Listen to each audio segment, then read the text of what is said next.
This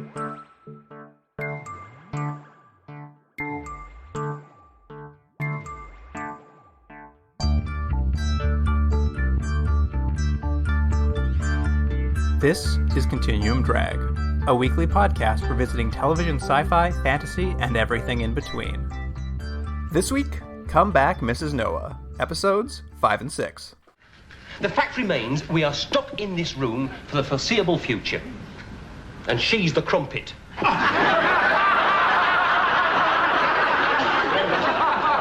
That is a damnable thing to say. I'm leaving. Oh, yes, where are you going to? Got lots of choices, haven't you? You can have a happy half hour with your plunger. And there's a continental novelty gas tank and you tickle with his coat hanger. Oh, if you're feeling really adventurous, why don't you put on your magnetic boots and go jogging up the wall? If I wanted exercise, I'd box your ears, you cheeky monkey. Welcome to Continuum Drag, the podcast that's burning up on re-entry. I'm Luke, here with my co-host Jordan. What's real, Jordan? That should be what's on your gravestone. Burning up on re-entry. That's cool. Burnt up on re-entry? Yeah. People will be like, oh, that guy, what did he do? Was he an astronaut? They'd be like, no. This guy lived. He was a Red Bull X Games jumper of some sort. That's right. Are the X Games still a thing? I think the brand is still a Right. thing.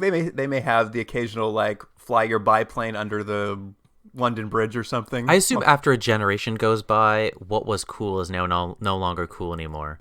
I mean, I think that's safe to say. I think Yeah. it's safe to say that what you liked is probably uncool now. Yeah, but I mean specifically about, like, an example of the X Games. I don't know why we're talking about this. You just love those X Games, and you're sorry to see them go. Yeah, I'm very, very sorry. With all their roller skating hijinks or whatever they do.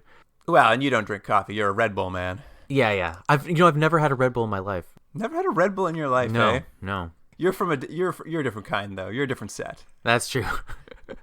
It's orange juice for me or nothing.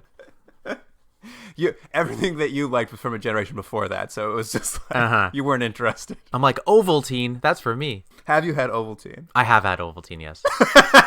I've never had it, so there you go. I had a friend growing up, and you know sometimes when you're young and you go to someone's house and everything's like a little bit off? I remember that was one sign that you're in a different household. They didn't have hot chocolate, they had Ovaltine. Is that what Ovaltine is? Hot chocolate? It's like a very more bitter kind of hot chocolate. You know what I thought it was? A diuretic. No. I mean, it might be. Well, that shows how little I know about Ovaltine. I don't think that's how they advertise it, though. Thanks for tuning in to the Ovaltine podcast. Yeah, that's not why anyone called. Yes, they called because this is our final episode on Come Back, Mrs. Noah. Yeah. We made it. In all ways, it's been a wild ride, hasn't it? I mean, you can't say less than that, I suppose. And in some ways, I would say these are their best episodes, and also the episodes which they sunk to the new lows. Well, I'm interested to hear what you think about these then. Before we get started, though, we haven't really talked about any background on this show, so I thought I'd give you and the listener a little context. Like, I'll be honest, I didn't have a ton of time to do research, but I'll sort of give you at least a general overview of why this show exists, maybe. Well, I'd be surprised to see what you found, because I have looked into a lot of the show, and there's bits and pieces, but I haven't found anything too deep into the mechanics behind everything. No, I mean, neither have I. I think the big thing I found was when sort of looking slightly at this was basically that the creators and the Mrs. Noah actress was they're all part of like a long-running BBC comedy, Are You Being Served? So this is quite clearly like they had a huge success.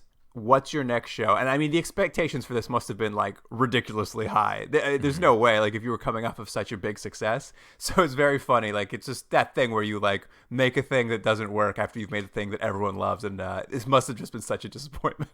It's the old second album problem, you know? You spend your whole life doing that first album, and then everyone's like, it's great, do another one. And then you'll have a year to make, the next great thing. Yeah. I mean, you put the whole band back together, but it just wasn't the same. Yeah, exactly. You put the whole band back together and shot them into space, and for some reason people weren't interested.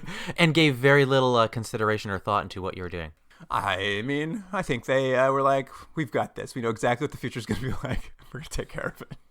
But that sort of, I think, where it's, I think with that in mind, I'm like, okay, I kind of place this at least as far as like why it was made, why they're given the green light on such like a high concept project. Like, it just seems so high concept. It does make sense that you'd have to be someone that like, we'll trust whatever you want to make next, because it's just like, who in the 19th, it's like Quark, it's like, who wanted this? That's the funny thing, because I think there were, at that time period, quite a large variety of different TV shows, but I can't think of too many space-based comedies. Like, I think it's been tried, but did that ever work? I think science fiction comedy on television, probably, I'm sure we could go back and read a history of it, but it seems like it's a checkered history. And the further you go back, I think the harder it is. You know, I can think of a few modern ones that, like, even still didn't really pass a season. But, like, you know, every now and then someone takes a crack at it. It's like, what about a comedy on a spaceship? Yeah. Though it happens occasionally. I believe the Orville is still on the air. That's right, yeah. And I mean, look, they tried to make this. There's definitely sort of, like, out there sci-fi ideas in this show. It's just sort of buried under,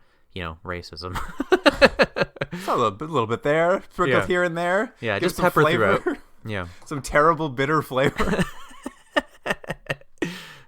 All right, well, Jordan, in this sort of spirit of this, I've put a little game for you together. Oh, wonderful. It's a classic Jordan game. Match the actor to the role. Oh, wow. I'm going to do really poorly on this. I can tell you right now. You don't know your British actors from 1978? No. I don't think I recognize any of these actors. Fair enough. I mean, I didn't recognize a ton of their credits either, so it's going to be real, I don't know. I can't think of anything. Oh, sure, that's something.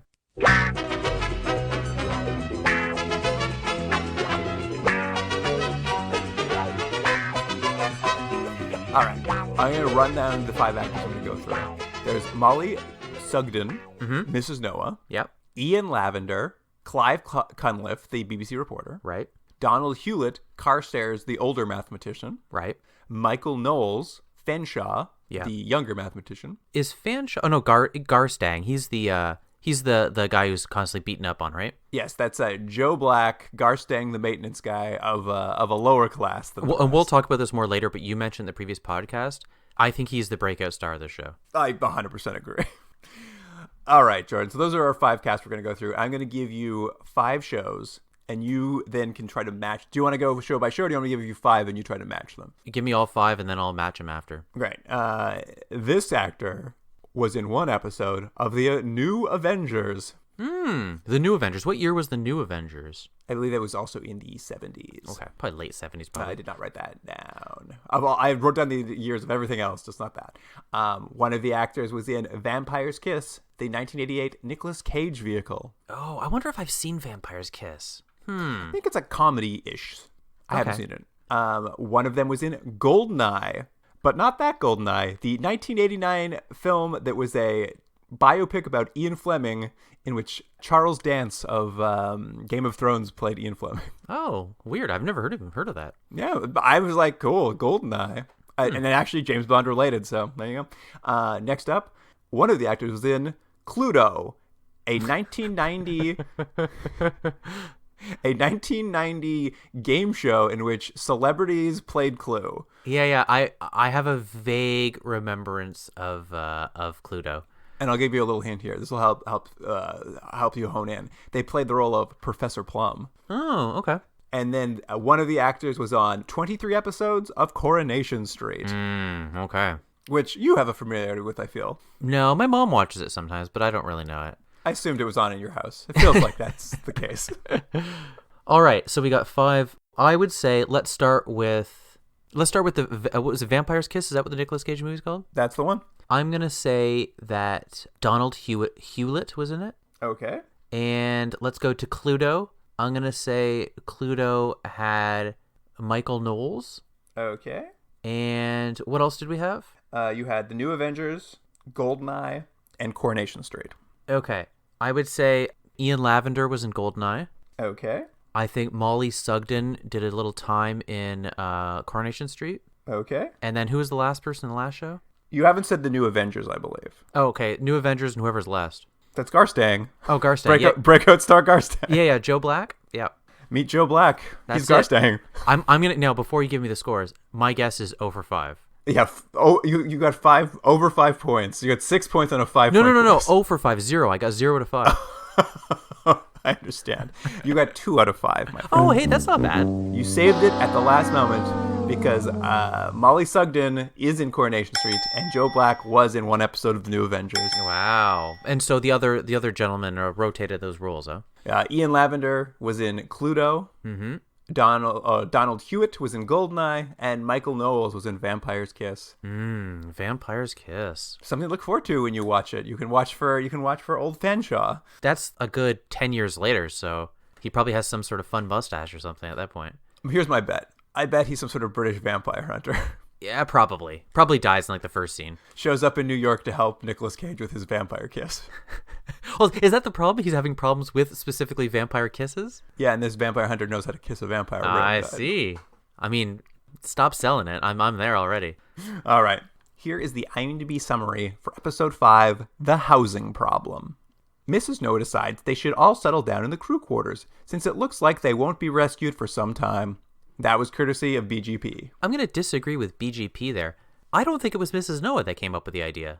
I agree. This is not Mrs. Noah's plan. I think he's struggling to tie these into a cohesive sentence. I think BGP is a liar. I'm going to go on the record. I think he's a liar. I think he's just the man trying his best, Jordan. Well, I don't know. Maybe we're splitting hairs. He just watched the show. He's struggling to stay awake. He's like, what was that even about? He's writing these 30 years later. He's like, I don't know. I think she wanted to live in a house or something. But once again, we start on a broadcast of Far and Wide. But unlike usual, this time, this episode is missing a scene, so we don't get to find out any of the news stories of the day. There's actually 2 points here. First, both of these episodes, episode 5 and episode 6, we don't get any jokes. Now, I mean, it's debatable whether we ever got jokes on these Far and Wides, but in these, they go directly to essentially a setting up of what the plot of the episode's going to be. But I think you're right. In this episode, is there a scene missing? Because it looks like there was a cut. Yeah, I think in the YouTube video we're watching, at the beginning of this broadcast, they like introduce Far and Wide, and then there's clearly like some sort of like error or destruction to the VHS tape, and then suddenly we're it's like, now let's talk about Britannia Space Station. I'm like, oh, I guess we don't get to hear today's racist headlines. Yeah, but then there's a similar sort of thing in the 6th episode, but there's no clear cut, so I wasn't sure if they just decided to drop those. Yeah, I mean, I'm not sure. I guess we'll never know because we don't know what was in that missing scene. But yeah, right. In the next episode, they just have given up on headlines. They had too much to cover, so they didn't have time for headlines, joke headlines that time. So Far and Wide goes right into the ship. But correct me if I'm wrong. They're sort of they're deciding at this point. We go back to the ship. The captain and I guess we'll call him the commander, second in command, whatever. They're sort of deciding if they should take suicide pills. Oh yeah. That was weird. They cut up to them and they're just like, I think it's because the newscaster's like, everyone on the ship is feeling good, and they cut up and then Fenshaw and Carter's like, should we kill ourselves? Let's think about it. And then it just pass over. And I was like, whoa, that was. Now it's not that would be an inherently funny topic, but I think this show has a tendency to set something up and then go in an opposite direction. It's like, well, there might be something funny there. There might be in that darkness of that disparity, but they're just like, hey, suicide pills. Anyways, moving on. Big butts or whatever. This show is not. I don't think that's too dark. Like they got one joke out of it. I think they were like, you can't spend too long in this territory. Yeah, fair enough. But yeah, eventually up on Britannia 7, they're stuck up there now. We do get some information, Jordan. You were wondering how often they go around around the planet Earth. Mm-hmm. They say they orbit the planet Earth every 53 minutes. So they're going so fast. They're just flying. They're just flying up there.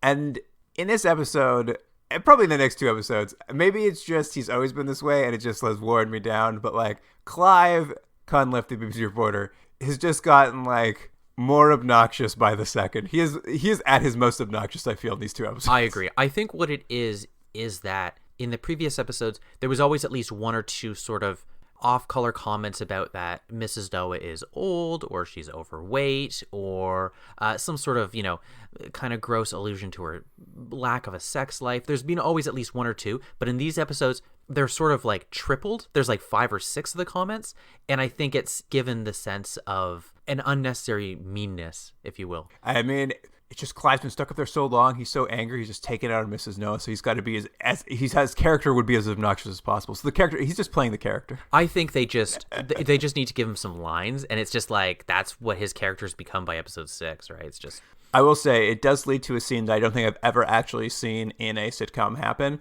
But Mrs. Noah fucking crowns him with a frying pan at some point. He keeps insulting her, I think, the scene over and over. Like, he just keeps making snide comments, and then she's like, that's enough of that, and just smacks him in the head with a pan, which I thought was actually pretty good for this show. Like, if you're going to hit someone, Three Stooges style, like, at least do it that way. When she hit him with the pan, I thought it would just be like a clonk on the head, but she goes for a full swing, and the actor plays it like he was, like, knocked unconscious or killed. Yeah, yeah. So there was a shocking amount of violence behind that pan swing, which I really enjoyed. At any rate. Oh, and I should say, the reason I think she gets really upset is the conversation they're having is that they've been up in the ship for a very long time, and they're not quite explicitly saying it, but they're sort of implying that after a certain amount of time, they all probably will have to have sex with Mrs. Noah. That's the conversation, and that's what eventually gets her so angry she hits him with the pot. Like, I mean, we don't need to get into it, but that's what they're talking about. There is a good 5 minutes at the start of that episode where the conversation is like, who gets to have sex with Mrs. Noah? And it was just like, it's terrible. Not good. The audience is laughing. I think they even know it's not good because they kind of skirt around it, but I mean, that's what this show is, But they do finally get to the plot of the episode, is apparently they have access to 3 living units on this space station, or as the living units are known in this world, the normal Earth life imitation environments, or Nelly. For short, Nelly. Yeah, yes, yeah. Nelly, which receives next to no laugh.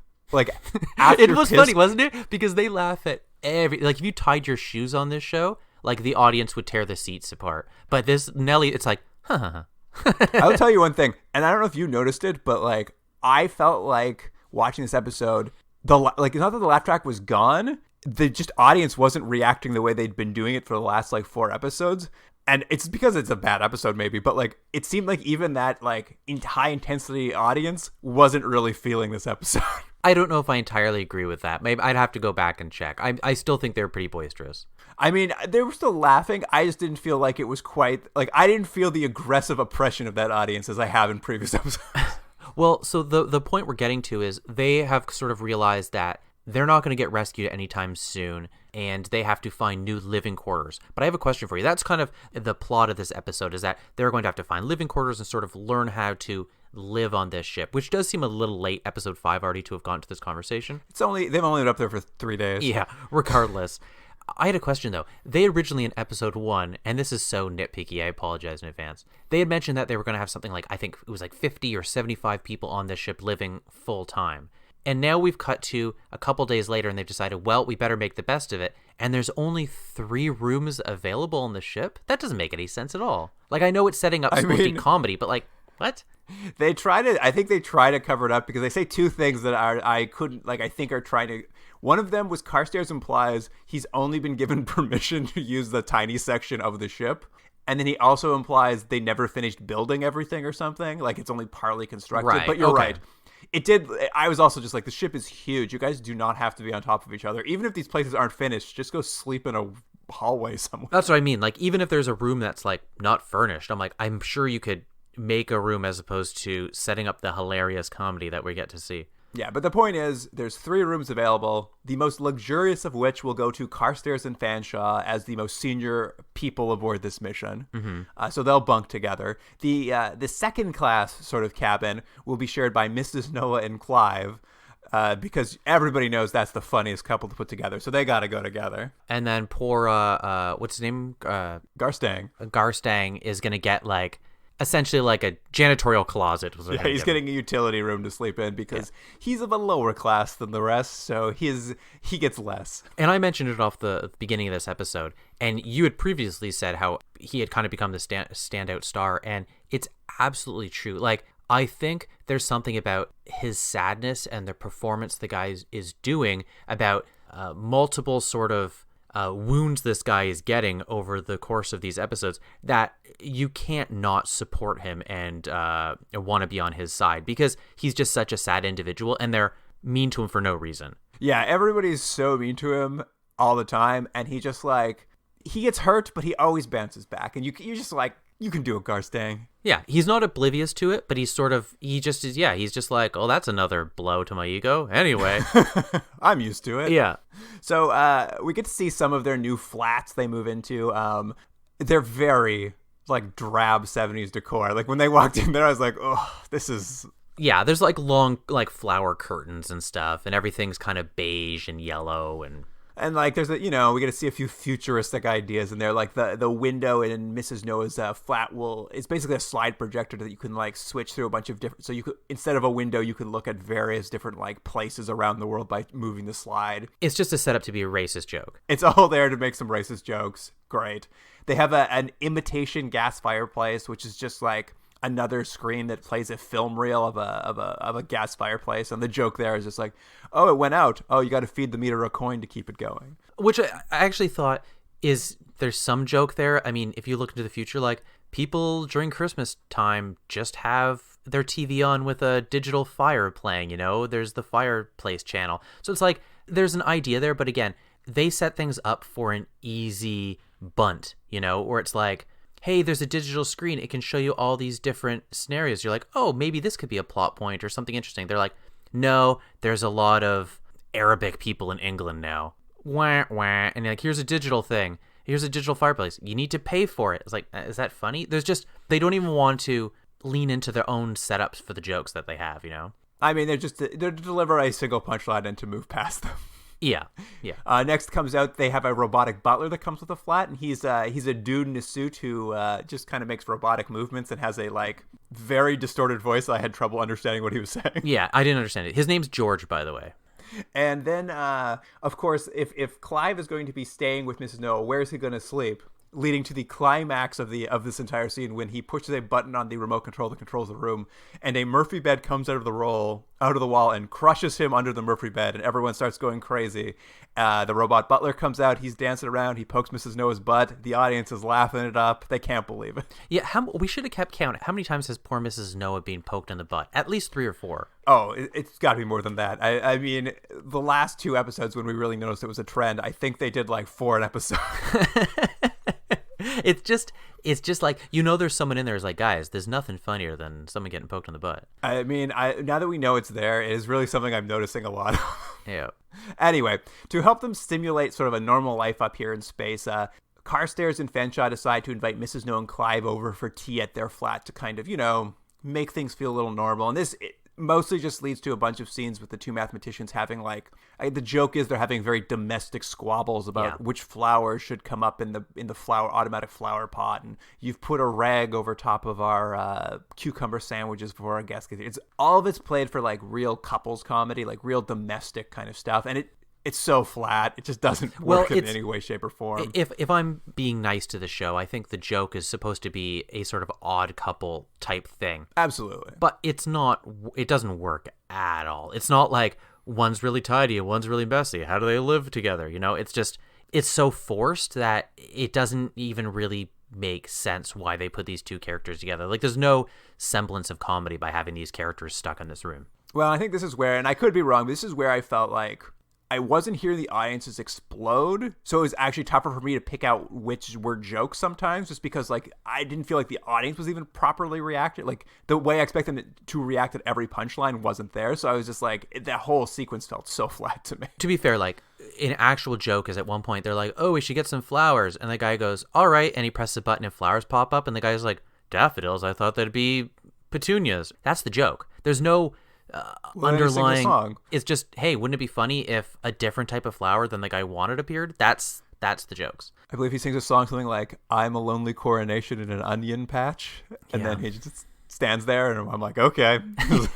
yeah, all right, moving on. But Clive and Mrs. Noah come over. They're dressed in their best for tea. There's a bit of a conversation about why Garstang was excluded from this tea, and it's not because he's of a lower class. It's because they're saving all their social interactions so they don't happen at once. So there's like this joke about Garstang not coming.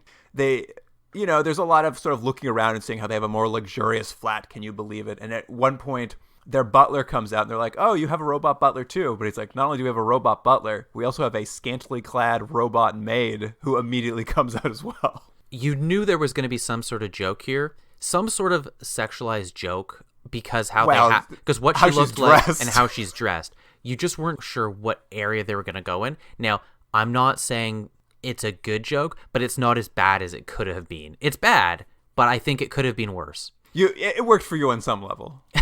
It worked for you. No, what I'm saying is, of the possibilities of offensiveness, they get like a B.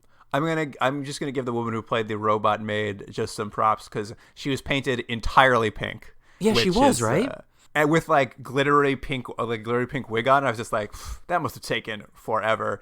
And truly entirely painted, because the joke with her is at some point you have to give the robots aren't very good. Like, they're bad at pouring tea, they're bad at pouring milk, they're bad at like just doing the butler They're stuff. very well. The problem is they're very robotic, so they look exactly like humans, but it seems like their movements and their understanding are not quite there. So you have to be very specific with stuff. So that's the joke. They want to open. I think it's a jam jar. There's a jam jar that comes out. It won't open, and Fenshaw asks the butler to open it, and he doesn't respond, and he's told to like ask more forcefully, like make sure it listens to it. And so he looks at the butler man's top off, and the butler opens it, but behind them, the maid then takes off her shirt, and you just see her in her bra, still all pink, which is why I was so impressed. Yeah, which just keeps evolving. They're like, I believe, like he's just like after they get the top off, the butler's putting jam on. And one of them yells more, and at which point the robot takes her maid skirt off, completely strips behind them, and which was funny to me because Clive Cunliffe, the reporter, his character is like never consistent. Like, as soon as he knows it's happened, he like jumps up and puts his coat over her in a very like chivalrous way. I'm like, his character would never act that way. No, because he's made like "ain't I so horny" comments, he's nonstop for the last 5 episodes. All lewd comments, but here he feels shame for this poor robot and puts a jacket on her and scuttles her out of the room. Now, this bad joke aside, which is clearly like, hey, wouldn't it be funny if we had an attractive woman and she took her clothes off? That's the joke. Well, what is it? It's like this is a real Benny Hill moment. Yeah, exactly. But I think they were really missing a beat here, that they could have introduced these robots earlier on, and there could have been other sorts of funny sci-fi situations they could have set up. But again, they sort of like, wouldn't it be funny if we had a robot? What if we have the robot take her clothes off? That's as far as the conversation went. And I'm not even saying it's that bad. Like, look, it's demeaning. It's not funny. And it hasn't aged well. It's not as offensive as this show could be, but yeah, there's so many more opportunities for humor that this show doesn't want to even try because it's too much effort. I didn't feel like this was even necessarily a joke. It was just like, oh, we're losing people's attention. What if we had a woman in a bra and panties? Yeah. That'll get them back. Yeah, that'll get the audience back on side, right? Well, the thing is, like, is that what the audience for the show is? Is it men who are looking to see women scantily clad? Because I don't think that is the audience. Yeah, it's weird. I don't know what, but it's 1970s. I have no idea what's happening here. It's madness to me. But yeah, I mean, this whole scene goes on and on. At some point, Garstang calls because he can't find anyone on the ship anywhere to hang out with. And when he calls, they try to hide behind the couch, but everyone can see them hiding there. So he's just like, are you guys having tea without me? I wasn't invited. And he's wounded and sad. So he like hangs up on them on the video screen. Mrs. Noah and Clive are like kind of offended that they've hurt Garstang's feelings. And then they get in a fight because they're always bickering. And, there's that whole scene where like, we're not living together anymore. I'm going to find someplace else to live. And they storm off. And then, as we've seen with the domestic squabbles between Fenshaw and Carstairs, they also immediately start squabbling, and Fenshaw's just like, I'm not living here with you. I'm finding my own place. And the idea being that, like, these living quarters have, like, should have eased tensions, but have just increased tensions exponentially. Right. And we're kind of left with the lead mathematician, Carstairs, alone in his flat. He's looking around, and he's, like, starting to feel a little lonely. Fenshaw's gone. Everyone else is gone. So he wanders over to his old video screen and calls up Garstang and says, hey, Garstang, want to come over and hang out now? But on the screen, Garstang's like, everybody's come over for tea, so I'm afraid I'm too busy. And I guess that's the end. Garstang wins. His perseverance won the day, I guess. So there we are. That's the episode. Everyone felt so bad they went to visit Garstang. I'm like, what a reversal, you guys. And which brings us to the last change, which is episode 6, the last episode of the series. I just want to note one thing about this episode before we move on. Mm-hmm. Because these episodes are all taking place within like a 72-hour period. Yeah. Like, all of the stuff so far has happened in a 72-hour period. We actually get cutaways this entire time to Garfield, the head of Mission Control, and Scarth Dare, who last episode flew away on that ship. And in this episode, we're cutting away to them. They still haven't returned to Earth. Their ship is still on the way back to Earth, and they're still making out on the ship. And then I think this next episode we're going to talk about, they're back on Earth, but like, they're still just making out. I mean, they'll make out. Although there was one insane gag on this part, because I guess they're flying back to Earth on this ship, and for whatever reason, it's never clear to me, but the two of them are sort of worried maybe they're not going to survive the trip back to Earth or something. So they're, making out like they always do. And then at some point they get a call from Mission Control saying, yeah, you're cleared to come back. Everything's fine. Oh, and by the way, Garfield, your wife called. She's going to be happy to see you. And in the scene before that, Garfield just promised he'd leave his wife for her, for Scarth Dare. And as soon as he hears he's going to see his wife, he's like, well, tell my wife I can't wait to see her, and it'll be the most wonderful re-engagement. And Scarth's all offended. I thought you were going to leave your wife for me. That's it. What bizarre comedy happening between these two characters. But again, you've given as much time as they do on screen. I think this takes up probably maybe a minute. They get maybe a minute screen time, but they get 3 to 5 cutaways of them on this ship making out. Yeah, it's because you need that serialization to stay consistent. But yes, we'll move on now to the IMDb summary for episode 6, The Last Chance. Has our orbit gone eccentric? Well, you're no longer in orbit. Where the hell are we then? Well, you're heading for the outer limits of the solar system. Everything's all right, isn't it? Just a temporary hitch, that's all. Where are we? Well, we passed the moon a couple of minutes ago. And according to that estimator, we should get a good view of Venus by tea time. Oh, fancy. I'd better go and put the kettle on.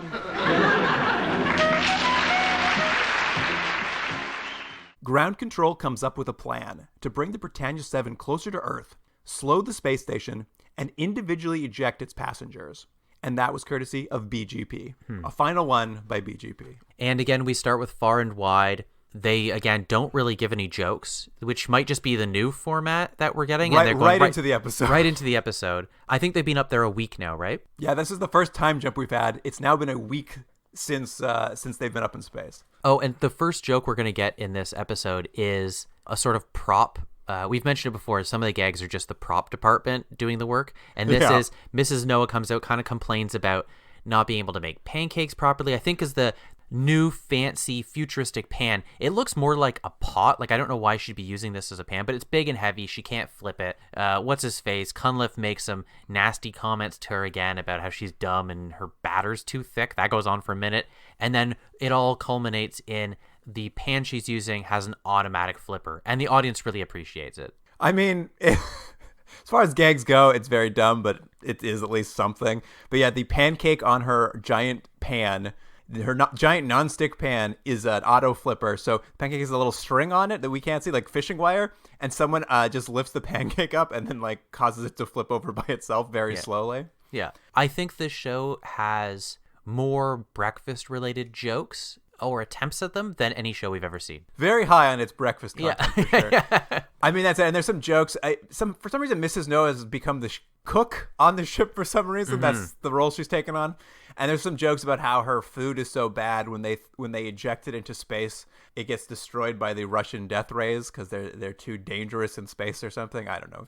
I guess the joke being Russia has death rays. I didn't know if that was supposed to be actually happening or if it was some sort of sarcastic joke. It doesn't really matter. It has no effect on the show. But here's my comment for you, Luke. So we go right into, everyone's like, oh, breakfast, blah, blah, blah. They go into the room where they have breakfast. Yeah, in the galley. And we get what is essentially a beat-by-beat repeat of a joke you loved, which was the chicken egg joke, but now it's done with jam. And my thought was, it's not even that, in terms of jokes on this show, it's not the worst. However, how sad is it that it's only taken 6 episodes to literally repeat the same joke? And we get it a few times in this episode. They can't recapture the magic of the space hen, though, man. It's just a nozzle in a wall that provides jam, and then the jam just squirts out at a variety of velocities, and they just can't catch it on a plate. And you're just seeing, like, red jam splash all over the ground. Yeah, it's a very, like, a classic Isle of Lucy-esque kind of joke where she can't keep up with the speed of this jam shooting out. So, you know, it's going to get on her, get on the floor, and it's a lot of her flustered running around. That's the joke. It doesn't really work. Look, it's not bad for this show. It just is. It is what it is. It just didn't recapture the magic of Space Hen. I guess not. But yes, that's sort of the opening to this bit. Is we get another little classic bit of breakfast comedy, and then the gang decides they got to do something normal. So they all head off golfing on I guess this ship has a holodeck equivalent. So they all head off to golf. Not Garstang, though. Garstang's not invited as per usual. Again, this is sort of a beat repeated from the previous episode, which is the joke is they're going to do something and exclude him. That's, yes. You know, I don't know how funny that is, but that's the premise of this setup. I mean, at least this setup is better than them just going over someone's boring flat and having tea. They're going golfing, and essentially the room they go to is just this like big empty cargo bay. It's all green. And essentially they just do some green screen chroma key stuff here where like to go to the golf course, they push some buttons and now a green screen comes up and they're standing in front of a golf course on a green screen. And they're just going to like golf at, I think they call it St. Andrews is the course they're playing at. Yeah, it's a famous golf course in Scotland. But the weird thing about this is I thought it was just sort of like you're saying like a hologram type thing or holodeck. But it's actually connected to the actual golf course because there becomes jokes later. I thought it was just supposed to be like a way to shoo off Garstang, but like you actually have to be a member of the actual golf course. I think the idea, we'll get into it, but I think the thing is like to make the simulation real, they have to punch in the computer and ask I believe they call it the simulated club secretary if a new member can join. So I think it is more this like, it's all just jokes. Like, I mean, when they go into the simulation, the whole idea is like, oh, it's so real. You can hear the air and the birds. And, like, you get to see a, like, really bad seagull puppet fly by above their heads, which was kind of funny. I like that. And Cunliffe gets to be such a drag because I get his thing's supposed to be like, I'm sarcastic, but it just kind of comes out as annoying on an already annoying show where it's like, isn't this really dumb? I'm like, yeah, it is dumb. Why am I watching the show? You related to him too much there. No. Yes, this is dumb. I didn't relate to him. It was dumb, but I don't need a character also being negative. It's like I will say his joke with the bird I quite liked because the bird flies over and it just like looks like a terrible puppet bird. And he's just like lifelike, and I was like pretty good.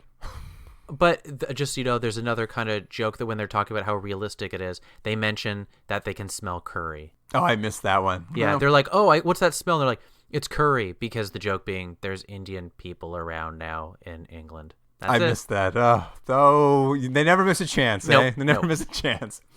Anyway, as you can imagine, as we've said, Garstang's left out. So as they start golfing, Garstang wanders in, and of course he's upset that he wasn't invited to play golf with them. There's like we said, a series of jokes where he's like, Carstairs can't invite him to golf on the simulated golf course because he doesn't have enough guest passes. Like, it's quite clearly he's trying to exclude him because he's of a lower class. They ask the virtual club secretary if he can become a member, and he's like, over my dead body. Like, he just, he's not allowed to join. So they end up finding a solution by he gets to be the caddy. And it's a lot of, they start treating him badly because he doesn't know the driver. He doesn't know he has to carry all their bags while they take the cart. So that's the humor. Yeah. And I mean, a cart comes out of the wall and they do a classic bit of green screen. I mean, because it's a comedy, they can kind of pull it off, but that green screen mime work where they're like, the green starts moving as if the cart's driving, and Garstang has to like run on the spot behind them to simulate movement, which is, it's fine. It's just classic green screen humor. But what does happen is as they're moving to the next part of the green, apparently the simulation can also simulate rain. So it starts raining on them, and then that rain short circuits the holodeck, and they have to give up on golf. And that's it. That's that whole kind of bit. A little holodeck humor, which is, I don't think, was there a holodeck on the original Star Trek? Did they invent the holodeck? No. I think there was something similar in the Star Trek cartoon series, but it wasn't really to the Next Generation. They really made it a thing. So Mrs. No invented the holodeck. That's right. Absolutely true. You heard it here first, folks. So now, that's pretty much the main plot of this episode, but should we talk about the B plot, which is weird they have one? Well, I actually think this is the B plot, but it could go either way because they take up equal amounts of time in this episode. But like, Mission Control has come up with a new plan to get them home, and the golfing was just a distraction while they prepare this plan. And that plan is they're going to shoot a laser up, bounce it off 75 different satellites, and that laser will go up the exhaust port of Britannia 7 and fire a microburst of their ultra drive. And this is all done via.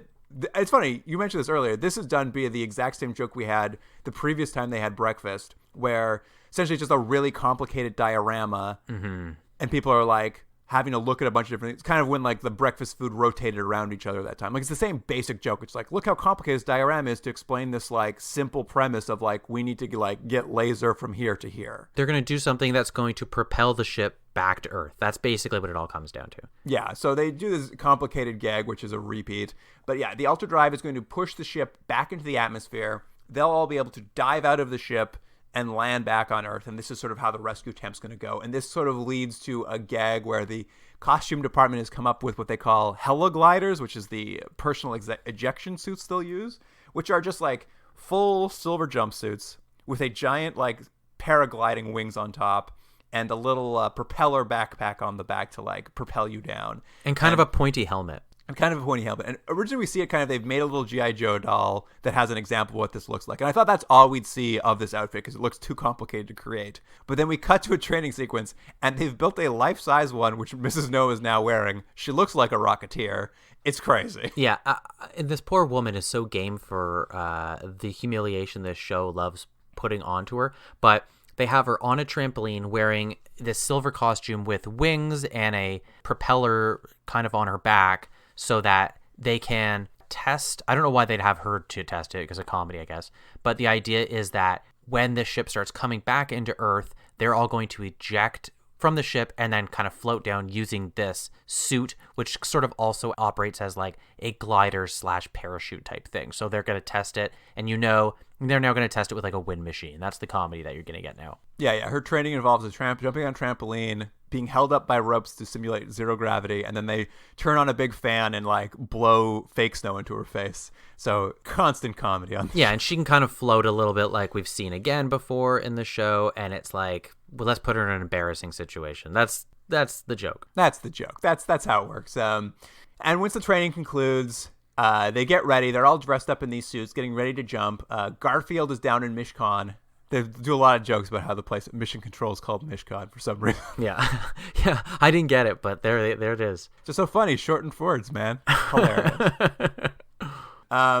He's getting ready to push the button to fire the ultra drive that'll push them back to Earth. And of course, at the moment as the countdown's happening, he needs to push the right button. He's saying how important is he pushes the right button. He looks over, makes eyes with Scarth there, and it's like, maybe I should make out with her real quick. And then he pushes the wrong button, and he blasts them out of orbit and into deep space. Oh, and let me just go back real quickly. We haven't mentioned it earlier in this episode because we keep cutting back to Mission Control and blah, blah, blah, what they're going to be doing. And it's the first time we've seen, I don't know the names, Scarth there and whatever the guy's name is. Garfield. They're constantly making eyes at each other. But we see some other characters that we've kind of, I think I've had a line or two over the last 5 episodes. And the point that we get is that everyone dislikes these two because their relationship is very obvious and is clearly interfering with the atmosphere of the office they work in. But the interesting thing about it is that the anger seems to be directed not at him, but at her. Yes, I mean, this was a time in the world that was very bad. And like I think they make a joke that she must be dumb, and they also imply that the only reason she's there is because she's sleeping with him. I mean, classic comedy bits. I'll just point out, in her defense, she didn't push the button at the wrong time. He did. I mean, he's the one who's messing this all up more often than not. Mm-hmm. I would say she seems more competent, other than her. I'd agree. Poor choice in this man. But no, this is essentially like the gag is when they're getting ready to come down, he pushes the wrong button, and now they're no longer in orbit. We've fired our 5 protagonists into deep space, forever leaving Earth behind. Yeah, and we get a shot of. You can see them passing Earth getting smaller and then the ship going further. I think they mentioned some joke like, they go, we'll be in Venus by tea time. And then Mrs. Noah, not being very bright, of course, is like, get the tea ready then. That's it. And that's it. The episode ends. I guess we're left to presume the 5 of them died in space. Well, I guess what they were, I assume, hoping for was that the second season would be more of the same, but you don't have, dare I say, the crutch of Mission Control having that dangling that idea they're coming back. Now it's going to be the jokes of how to survive on this ship. Honestly, you know what? I do want to see season 2, but now they're just orbiting an alien planet and everyone's green on the planet, but it's the exact same structure. I mean, it would fit in with this show, right? They're like, it's Venus, and it's all the Venusians have the exact same Mission Control, and the people are green. You know, there's an alien far and wide, and they're like, a weird alien spaceship is now orbiting our planet, and you just have like. Just jokes like that. No, yeah. It's fine. It would work just fine. But alas, there was only one season. Only one series. That's all there was to be. Well, Jordan, I don't think you have any final notes, do you? What's left to say about the show? I kind of think it's a bit of a shame. Now, like, I've been hard on this show, I think, somewhat justifiably. I don't regret watching this. I'm glad we watched this for the podcast. I think it was something different. It was something interesting to see.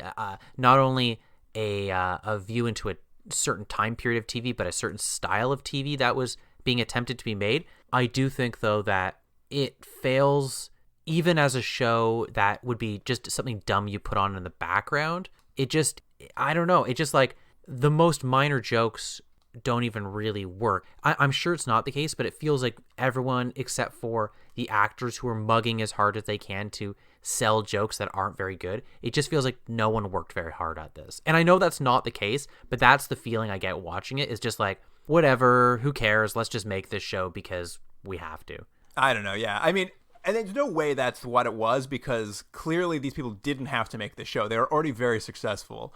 So it's just such a weird show that way. It's just like someone clearly decided we want to make this, but then we're like, oh, I don't know what to do with it. I mean, that's probably what it is, right? It's like the show kind of knows where the comedy is, but it's not what it wants to lean into. Because the idea of being stuck on a spaceship away from your security and your loved ones with people you don't know, that's a setup for humor. But that's not the kind of humor they really want. They want the humor to be, by the way, England's different, thus it's bad. Poke, poke, poke. Look at this lady. She's not the ideal figure we want her to be. Poke, poke, poke. Those are the jokes where I just think, you've already set up a funny situation. Why not use that? I guess that's a good point. A lot of the jokes have nothing to do with the fact they're stuck on a space station. Yeah, that's the setup. That's the joke. It's like, this all could have happened at a pub. Yeah. Oh, it's there's a zombie apocalypse and they're stuck in a pub. It's the exact same show. It's just that you set up the thing that they're stuck on the space station, and the only reason they used that was for the serialization that was just there to waste time. It's like,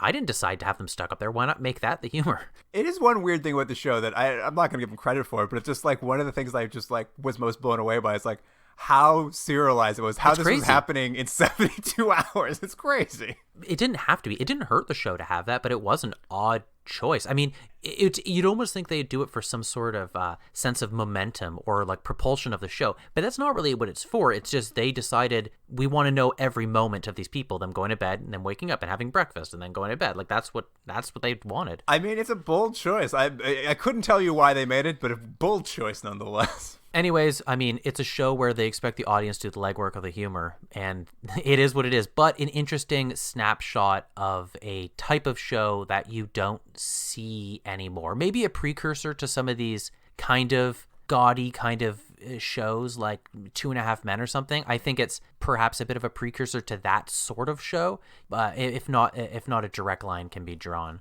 Well, Jordan, what do you want to rate the episode The Housing Problem? I'm going to give it a 2 out of 10, I think. I don't think it was the worst. I don't think it was the best. I think it's about where the show comfortably sits. I think this was my least favorite of the ones I've watched, maybe. I think it was too... I don't think anything landed. I think when they were it was mostly domestic jokes, which I was just like, I don't... Like, none of this has to do with... It was the one where I felt ventured furthest away from the science fiction premise, so like... Yeah, other than the robots, maybe. So I'm gonna give it like a 1.5. Okay. Well, you know what? We're not too far off. I mean, we're not too far off. I mean, how low can you can't go much lower than 2. And then finally, The Last Chance. I'm gonna give this a 2, and I should have mentioned it in my previous review. I think at least 1 point for for both these episodes goes to I can never remember his name, Garstang, because I think the actor.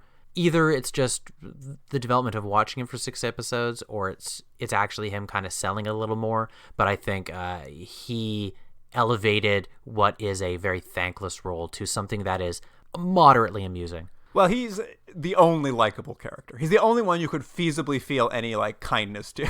Yeah. So anyways, 2 out of 10. Because I mean, he serves a similar function to Mrs. Noah, but Mrs. Noah just ends up not being like... Even though you feel bad for how badly she's treated, she's not particularly likable either. So it's not like you can't really get on her side. Because they want you to also they want you to not like her as well. Like, they want you to be on the side of, the reason we're making fun of her is because she's old. Isn't that funny? You're on my side. And so it's like, it's hard to feel sympathy because I'm not on their side, you know? Well, I mean, nobody's likable with the exception of Garstang. That's why he's the standout character. Mm-hmm. Anyway, so what do you think? I'm going to give it a 2, if only because I thought at least the green screen was a little more science fiction interesting. I mean, I don't know. There's not a lot more to it. I like the bird puppet. 2. That's fine. Well, I think it's time then. Why don't we grab our silver duster, our futuristic duster, dust off the machine, start punching in numbers.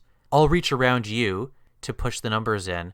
Like the one character was teaching Mrs. Noah how to golf, and it was like that romantic tension. I'll reach around you and push the buttons and give you a hug at the same time, and then we'll see what the score is. Oh, I thought you were referring to the time when the two robots tried to walk through a door at the same time, but they're too big, so they keep bumping into each other until they get tangled together because they're robots and they don't know what they're doing. Another home run joke from Mrs. Noah.